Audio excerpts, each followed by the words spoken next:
teman-teman guru KKR dimanapun berada, mari kita mempersiapkan pengajaran kita tanggal 30 April 2023. Hari untuk itu kita berdoa.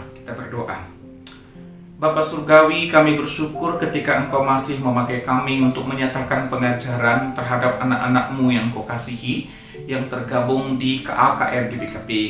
Biarlah Roh Kudus Tuhan yang mengajar kami untuk mengerti akan firman Tuhan dan memampukan kami untuk mengajarkan firman itu terhadap anak-anak-Mu yang Engkau kasihi. Terima kasih Bapa, kami akan memulai sermon ini di dalam nama Yesus Kristus kami berdoa. Amin. Teman-teman guru KKR, dimanapun kita berada, mari kita membuka Yakobus pasal 1 ayat 19-21 yang menjadi bahan pengajaran kita. Nanti bacaan remaja tertulis di kitab Filipi pasal 4 ayat 10 sampai dengan 13. Saya akan bacakan terlebih dahulu Yakobus pasal 1 ayat 19 sampai dengan 21. Demikian firman Tuhan. Hai saudara-saudara yang kukasihi, ingatlah hal ini. Setiap orang hendaklah cepat untuk mendengar, tetapi lambat untuk berkata-kata, dan juga lambat untuk marah. Sebab amarah manusia tidak mengerjakan kebenaran di hadapan Allah. Sebab itu buanglah segala sesuatu yang kotor dan kejahatan yang begitu banyak itu, dan terimalah dengan lemah lembut firman yang tertanam di dalam hatimu, yang berkuasa menyelamatkan jiwamu. Ini di dalam Yakobus pasal 1 ayat 19 sampai 21. Kita akan membacakan Filipi 4 ayat 10 sampai dengan 13 yang menjadi bacaan remaja. Demikian firman Tuhan. Aku sangat bersukacita dalam Tuhan bahwa akhirnya pikiranmu dan perasaanmu bertumbuh kembali untuk aku. Memang selalu ada perhatianmu, tetapi tidak ada kesempatan bagimu. Kukatakan ini bukanlah karena kekurangan, sebab aku telah belajar mencukupkan diri dalam segala keadaan. Aku tahu apa itu kekurangan dan aku tahu apa itu kelimpahan. Dalam segala hal dan dalam segala perkara, tidak ada sesuatu yang menyerupakan rahasia bagiku, baik dalam hal kenyang maupun dalam hal kelaparan, baik dalam hal kelimpahan maupun dalam hal kekurangan. Segala perkara dapat kutanggung di dalam Dia yang memberi kekuatan kepadaku. Demikian jauh yang menjadi bacaan remaja yang menjadi materi pengajaran kita pada tanggal 30 April 2023 ini. Tema di kelas balita dan anak kecil tidak suka marah. Sementara di kelas tanggung dan remaja ini temanya sudah naik dikit ya, mengelola emosi. Jadi dua tema yang menjadi fokus kita dalam pengajaran minggu ini merupakan hal-hal yang sangat penting walaupun bersifat praktis, tetapi ini sangat-sangat relevan di tengah-tengah KKR. Bagaimana kita boleh mengarahkan anak-anak agar tidak suka marah dan terlebih-lebih mampu mengelola emosi itu yang lebih penting lagi untuk kita. Teman-teman pelayan KKR GBKP dimanapun kita berada, saya akan membongkar sedikit terkait dengan latar belakang kitab Yakobus ini. Seperti yang kita ketahui bahwa tema umum kitab Yakobus ini mengatakan bahwa iman tanpa perbuatan adalah mati. Teks ini bisa kita akan baca, bandingkan nanti di Yakobus 2 ayat 17, mengatakan bahwa iman itu bukan hal yang pasif, tetapi iman itu adalah hal yang aktif. Dalam arti iman akan semakin nyata melalui perbuatan kita. Sekecil apapun yang kita lakukan sesuai dengan pengajaran dalam firman Tuhan, tentunya ini menjadi salah satu bentuk tindakan melalui iman. Dalam arti bahwa iman tanpa perbuatan adalah mati. Jadi pengajaran kita pada minggu ini tentunya terkait dengan sesuatu hal yang praktis, sehingga walaupun bersifat praktis tentunya bisa nyata di dalam kehidupan sehari-hari kita. Konteks Yakobus secara khusus dalam pasal-pasal yang pertama ini terkait dengan pengajaran tentang menghadapi pencobaan. Artinya jemaat pada saat itu tentunya pada secara khusus ke-12 murid ya pada waktu itu ya, tentunya percobaan itu tentunya silih berganti.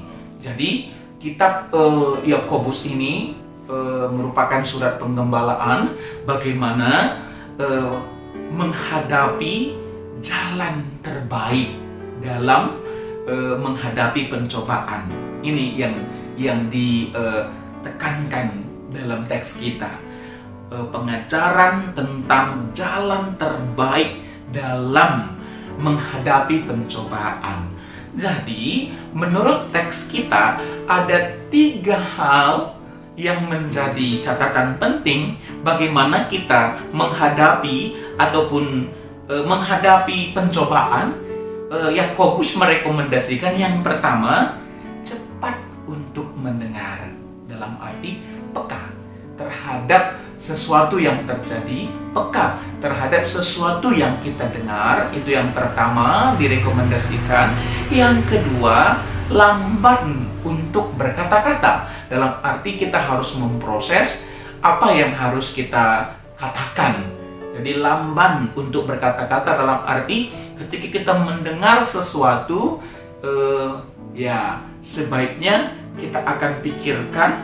Kalau menurut Yakobus ini kita harus menimbangnya dulu dalam hati kita.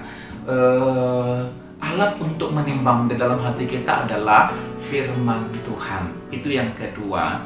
Dan yang ketiga adalah lamban untuk marah. Jadi pencobaan itu akan menantang kita untuk langsung emosi, begitulah ya. Langsung emosi ataupun satu sisi akan mengharapkan kita sebenarnya untuk marah. Seakan-akan marah itu merupakan sesuatu jawaban yang tepat, gitu ya. Tetapi Yakobus mengingatkan kita tentang 3 hal ini. Cepat untuk mendengar, lamban untuk berkata-kata, dan lamban untuk marah ataupun lambat untuk marah. Jadi, teman-teman guru KKR, Ryan KKR dimanapun kita berada, saya menyimpulkan dalam teks kita di Yakobus pasal 1 ayat 19 sampai dengan 21 dengan satu statement yang diinginkan Yakobus adalah pengendalian diri. Bagaimana kita mengendalikan diri. Jadi orang banyak, orang yang lain tentunya kita tidak bisa kendalikan, tetapi diri kita boleh kita kendalikan. Jadi bagaimana kita memilih respons atas sesuatu yang terjadi. Sesuatu yang terjadi bisa saja yang positif, bisa saja yang negatif. Dalam teks kita, sesuatu yang terjadi itu adalah sesuatu yang negatif karena berbentuk pencobaan. Jadi Yakobus menekankan pengendalian diri. Di anak-anak KKR kita juga sama seperti itu. Bagaimana dia berteman di sekolah, bagaimana dia berteman di lingkungan tempat tinggal. Tentunya ada respon-respon yang mungkin bisa menghasilkan respon yang negatif. Jadi melalui pengajaran kita pada minggu ini, kita mengajarkan pengendalian diri. Jadi pengendalian diri dalam teks kita saya bagi 3. Yang pertama adalah pengendalian diri mulut. Jadi kita harus memikirkan, menimbang apa yang harus kita keluarkan melalui mulut kita. Tentunya guru-guru KKR akan membahasakan ini di dalam kelasnya masing-masing. Artinya bagaimana anak-anak kita mampu memilih kata-kata yang baik, kata-kata yang positif dalam merespon sesuatu. Ini dia yang pertama. Pengendalian diri, apalagi yang perlu kita kendalikan? Ternyata ini telinga, pendengaran kita. Ini yang perlu kita kendalikan. Tentunya pendengaran kita, telinga kita, ini tentunya mempengaruhi mulut. Jadi di sini dikatakan bahwa cepat mendengar dalam arti peka terhadap sesuatu yang kita dengar sehingga kita mampu memilih respon. Di atas itu semua saya simpulkan ketika kita sudah mampu mengendalikan mulut dan telinga, tentunya emosi kita juga semakin terlatih, semakin terkendalikan di dalam memilih sikap. Tadi bukan saja kata-kata ataupun yang kita dengar, tetapi terkait dengan emosi, itu tentunya sudah terkait dengan tindakan. Jadi ini dia yang harus kita kendalikan, mulut, telinga, dan emosi. Ini dia yang menjadi penekanan penting di dalam pengajaran kita. Jadi kalau di anak balita dan anak kecil tidak suka marah, berarti marah itu sebenarnya tentunya peran mulut ya, peran mulut. Tetapi kalau kita berbicara tentang teks kita, ternyata ketika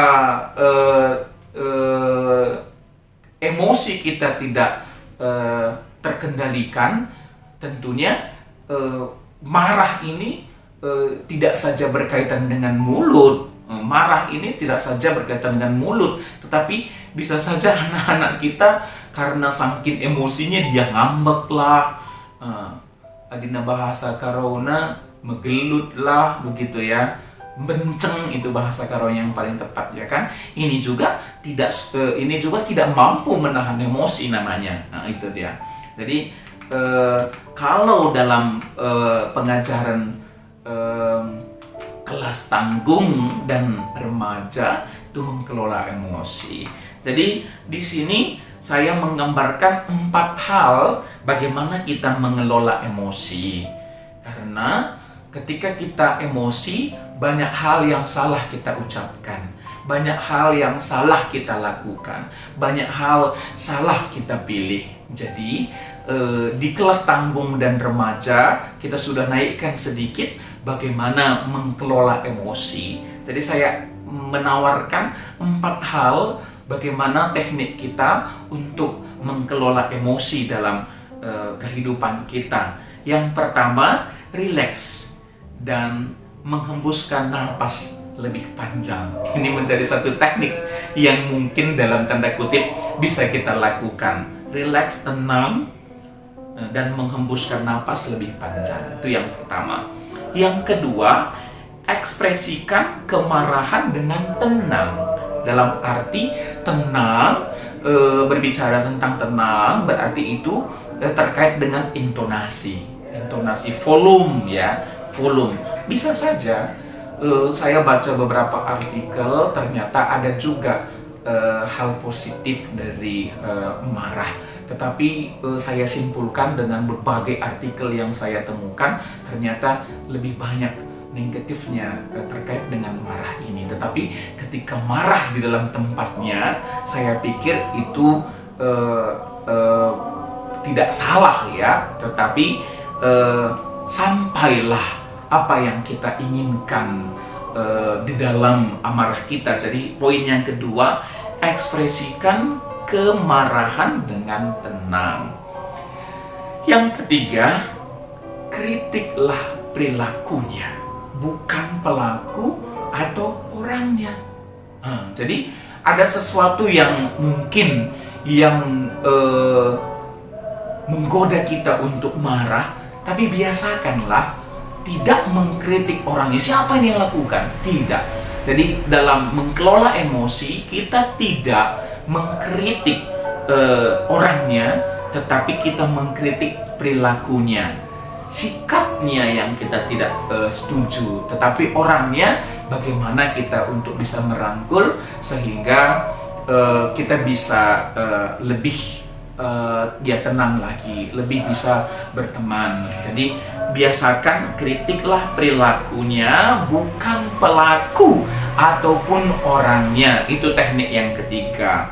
Yang keempat adalah fokuslah mencari solusi, bukan pada rasa kesal. Jadi Yakobus menekankan kita, walaupun dalam pencobaan tentunya pasti ada solusi, Jadi ini diajari kepada kita bahwa dalam setiap masalah pasti ada solusinya. Jadi saya mengingatkan kita dalam hal ini, walaupun keadaan tidak baik, tapi lihatlah sesuatu yang hal yang baik dalam keadaan itu. Jadi fokuslah mencari solusi, bukan pada rasa kesal. Jadi rasa kesal ini tentunya setiap saat bisa menggoda kita untuk kesal, tetapi melalui renungan kita pada minggu ini mengelola emosi, fokus kepada mencari solusi. Walaupun sesuatu yang tidak baik, tetapi apa yang bisa kita sumbangkan untuk menjadi baik, itu yang perlu kita lakukan. Jadi teman-teman guru KKR, pelayan KKR dimanapun kita berada, saya berprinsip bahwa dalam keadaan emosi banyak hal yang kita lakukan yang salah. Dalam keadaan emosi banyak sesuatu yang jahat, banyak sesuatu yang salah yang kita pikirkan, bahkan yang kita ucapkan, bahkan yang kita lakukan. Oleh karena itu, tema dalam minggu ini bagaimana mengelola emosi ini sangat-sangat baik, apalagi untuk remaja ya. Remaja-remaja pada saat ini kan karena pengaruh teknologi tentunya sedikit bisa meningkatkan emosi terhadap orang tuanya, terhadap temannya. Tetapi minggu ini kita diajar untuk boleh mengelola emosi tersebut. Jadi dalam pengajaran di minggu ini saya tawarkan ada beberapa indikasi keberhasilan pengajaran kita. Yang pertama, bagaimana kita mengarahkan anak dan remaja menjadi sabar. Jadi tanda bahwa kita, anak-anak kita tidak suka marah, saya artikan itu menjadi sabar. Tanda anak-anak kita sudah mengelola emosinya, dia itu menjadi pribadi yang sabar. Tentunya ini punya proses. Ini dia yang pertama. Yang kedua, indikasi keberhasilan kita, anak dan remaja menjadi tenang. Jadi ini tenang dalam arti sudah ada pengalaman yang panjang dan sudah ada pengalaman menghadapi pencobaan, pergumulan, tetapi indikasi tenangnya tentunya ada pertimbangan di dalam hati ketika firman Tuhan yang menjadi pedoman. Tentunya firman Tuhan selalu membawa kita untuk berpikir tenang. Yang ketiga, anak dan remaja menjadi berpikiran positif. Positive thinking, ini yang mau saya tekankan. Positive thinking, jangan negative thinking. Dan yang terakhir, mampu melihat yang baik walaupun dalam keadaan yang kurang baik. Itu bisa kita bandingkan dengan bacaan remaja, bagaimana pengalaman Paulus dalam hal berkelebihan maupun dalam hal kekurangan. Sementara pengakuan Paulus bahwa Paulus sudah mampu bersukacita waktu berkelimpahan maupun waktu kekurangan. Dan hubungan Paulus dengan jemaat Filipi pada waktu itu sangat-sangat positif ya, walaupun jemaat Filipi tidak sempat untuk mengunjungi Paulus, tetapi Paulus mengatakan bahwa saya tahu bahwa engkau memperhatikan saya, begitu ya. Jadi inilah yang keempat yang mau saya tekankan, bahwa mampu melihat yang baik walaupun dalam keadaan yang kurang baik. Mungkin ini menjadi tawaran beberapa hal, pointer-pointer jadi renungan kita yang bisa kita breakdown ke setiap kelas. Tentunya memiliki pergumulan ya. Kelas balita tentunya berbeda dengan kelas kecil, tanggung dan remaja. Jadi baiklah guru tetap bersiap secara pribadi dengan indikasi 4 hal yang saya tawarkan dalam keberhasilan pengajaran kita: menjadi sabar, menjadi tenang, berpikir positif, dan mampu melihat yang baik walaupun keadaan kurang baik. Jadi mungkin ini yang bisa saya berikan dalam sermon pengajaran kita minggu tanggal 30 April 2023. Tuhan memberkati. Mari kita akhiri dengan berdoa. Kita berdoa. Terima kasih Tuhan atas sermon yang boleh kami lakukan pada saat ini, dan kami masih mempersiapkan secara pribadi bagaimana kami harus mengajarkan firman Tuhan di setiap kelas. Tuhan memampukan setiap kami yang mengajar di kelas balita, kecil, tanggung, dan remaja. Tuhan perlengkapi kami agar firman Tuhan tersampaikan kepada anak-anak-Mu yang Kau kasihi. Terima kasih Bapa, dalam nama Yesus Kristus kami berdoa. Amin. Jadi teman-teman guru KAKR, pelayan KKR CGBKP, demikian sermon kita pada minggu ini. Selamat mempersiapkan diri dalam pengajaran kita dalam minggu ini. Tuhan memberkati. Terima kasih.